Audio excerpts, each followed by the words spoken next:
Let's explore how animations are created in ENVISION. We'll cover the basic tools first. Start by opening the timeline editor. This is where you will compose your animations. You'll see different animation layers available for the cameras, environments, and variations, and at the bottom is the sound layer where you can upload audio files to add atmosphere to the scene. There are several ways to create animations depending on what you want to achieve. Let's animate a camera. Start by dropping it into the timeline. These two diamond shapes are the keyframes. They define the start and end points of your animation.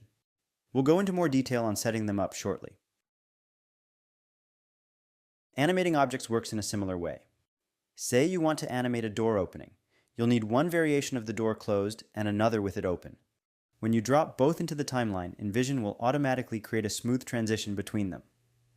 You can also animate objects using splines, perfect for vehicles.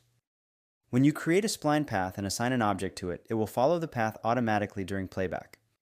Another powerful tool is the Look At function available in the camera settings, ideal for making a camera follow a moving object accurately.